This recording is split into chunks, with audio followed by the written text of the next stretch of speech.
Welcome to part 2 of Toree 3D, although if you didn't keep watching after the first part, I would totally understand that because it was a bit of a mess. Now time for level 5, Starry Sky, and this is where the game starts getting interesting. Unfortunately, it's also where it stops getting interesting, so, but I'll talk more about what I mean in a second. Oh my god, the level background is glitching out. The stars are turning evil, and there's this weird, like, glitchy noise. There's also, if you saw, there's like a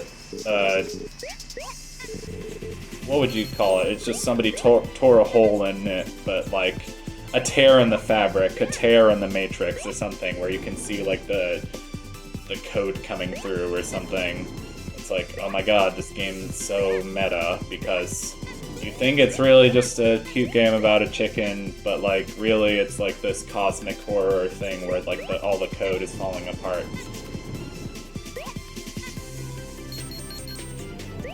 Which I want to say, like, oh my god, that's so unique, but like the game really doesn't do anything with that concept. I mean, okay, so back to why last episode, oh my god, the stars are evil, and oh my god, there's code. Get a good look at that evil star, because, oh my god, it's so corrupted, and corruption is interesting. Corruption is interesting. I mean, I really like One Shot, but because it's One Shot, I haven't really played it in a while. Because it's One Shot. I mean, it's like, ooh, you can't really start the game over fresh like the first time you played it, can you? No. Like, literally. Like, if you don't understand One Shot, like, you get one shot. So, I don't know. I love that game, but, like, I also kind of hate it, so... anyway... I looked at, my video settings for OBS. Well, the first thing I did is when I deleted the last video file, I noticed that the file size was 2 gigs, and I was like, 2 gigs? That's huge. So there's definitely, that's a sign that something is wrong. Much like this level, there's a sign that something is wrong, because all the stars are evil. I don't actually know if this level is meant to be played as the second level or as the 5th. I'm just assuming it's the 5th.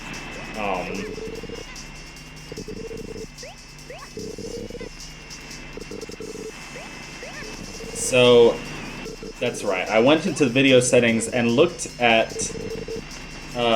basically it was trying to output like 1080p videos, and I was like, that's not right. So I set it so that it's outputting 720p videos, because like every time I upload a YouTube video, it's like, oh, taking 45 minutes to process the HD resolution version, and I'm like, that doesn't sound right. I mean, oh my god, there's a creepy guy, and a bunch of creepy code, and some creepy music, and all the music is gone.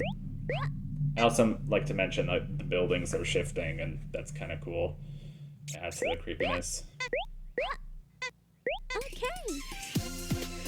Okay, that moment where it glitches out, you see the dude, and the music stops, and then it warps back to the normal level. That's like the only genuinely creepy moment in this whole game, so it's really cool when it does that, but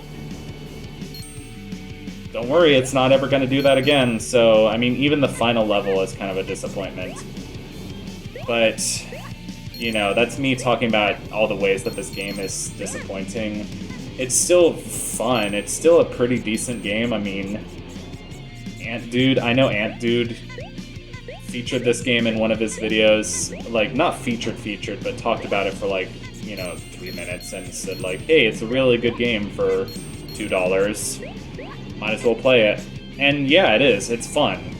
And it's a 3D platformer that doesn't make me throw my controller while trying to play it on keyboard controls, and that's pretty tough to manage, because this is pretty manageable on keyboard controls. Then again, I don't have that much experience playing 3D platformers on keyboard controls, and I talked about this in the last video. I also changed the frame rate from 30 to 24 so it looks a little choppy. I can always switch it back. Honestly, it should probably depend on what game that I'm playing, but like, I'm not that fancy, I don't really... This game does run pretty fast, so I'd say it runs at about 30, but like, most games back in the day ran at 24 or 25, probably, I'd like to think. I don't know, maybe they ran at 30, maybe they ran at 60 for all I know, maybe all those old NES games ran at 60, but who cares? So we're back to generic Sonic Ocean level. Not that it isn't fun. It's got a lot of conveyor belts, whoop-de-doo. Just look at us go, going past the conveyor belts. Okay, we had a checkpoint. Here's a few stars in this section. I was trying to go for all stars, and then I was like, I was tired of this game's bullshit, so... You know, to put it... Sorry for the crude language, but you know, for lack of a better way to put it. Oh, my girlfriend and I had a picnic today. We went to like a state park and like got out some cheese and crackers, so I still have some cheese and crackers left over. And then I was like, oh, in Pajama Sam they play cheese and crackers, and they say, Havarti, provolone. And she's like, oh, that's cute.